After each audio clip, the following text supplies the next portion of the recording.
कहते हैं लोगों का टेस्ट नहीं होता, उनका टेस्ट डेवलप करना पड़ता है। ये किसी मशहूर फिलोसोफर ने कहा है और बिल्कुल सच्चा कहा है।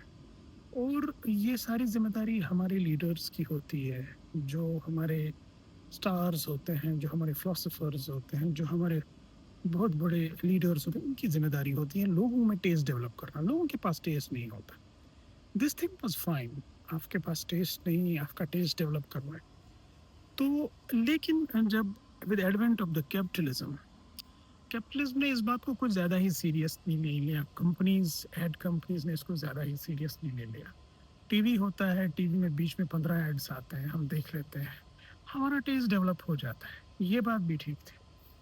तो but this thing has been taken up more seriously with the advent of internet. अब इंटरनेट में क्या होता है, आप पहले इंटरनेट को आप डिक्टेट करते थे। जब आप देखते थे मुझे क्या चाहिए, तो आपके पास ऐड आती थी। या इंटरनेट पे आप देखते थे, गूगल सर्च करते थे, ये हो ये, तो वही एड्स, वही कुकीज़ आपको ट्रेस करते थे और वही आपकी जाती थी। लेकिन अब एल्गोरिदम आपको जज करती है। फेसबुक पे जो एड्स आते हैं, आप फेसबुक या यूट्यूब पे जो-जो सर्च करते हैं, एल्गोरिदम डिटेक्ट कर लेता है बंदे में है क्या। And now it will dictate terms to you. पहले तो आप टर्म्स डिक्टेट करती थी, now it will dictate terms to you.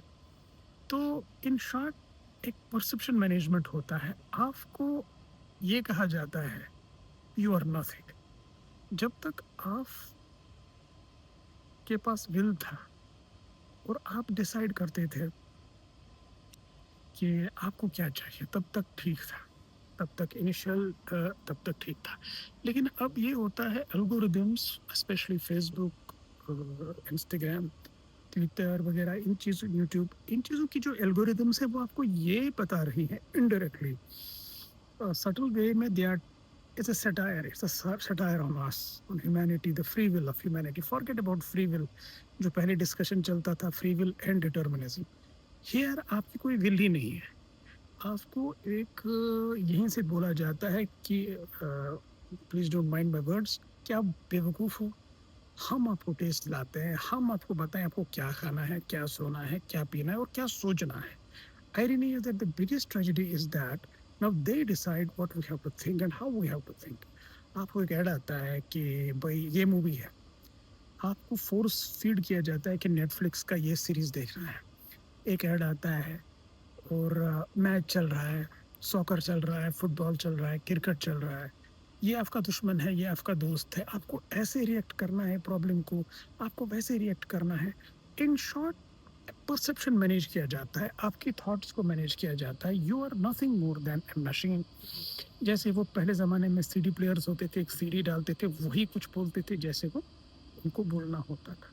Same thing has happened with the development of this algorithms. So these algorithms are determining our taste, our thinking, our activity, our life, and our emotions. This is something which is really shocking.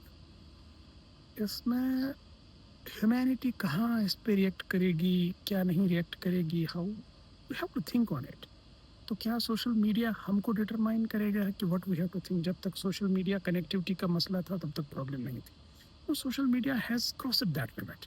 Now it decides हम क्या खाएँ, क्या हम पिएँ, क्या करें। अब एक और मुसीबत, ये मुसीबत तो चलो कहीं से हम हैंडल कर लेते हैं। अब आपके पास एआई जनरेशन्स आ गई। एआई एक और मुसीबत लेके आई। एआई के साथ फेस करना भी मुश्किल है। AI has its own associations, own problems. It's taking out that human skills, slowly slowly replace करेगा। नेक्स्ट 100 ईयर्स में humans will be almost redundant if right steps are not taken. तो humanity is at the cusp of paradigm shift. एक ऐसा shift होने वाला है जिसको हम डिनाई नहीं कर सकते। आप इस चीज़ को मान लो। If you will not believe in, you need not to believe in AI. AI आप पे बिलीव कर ले, जरूरत नहीं है। तो these things we have to think seriously on it for the future of humanity. कि हमारी कमिंग जो नेक्स्ट 100 साल में जो ह्यूमंस हमारी बदले यहाँ पे आएंगे, how they will have to feel, how they have to behave. So it's a dangerous yet intriguing phase of life in humanity. See you.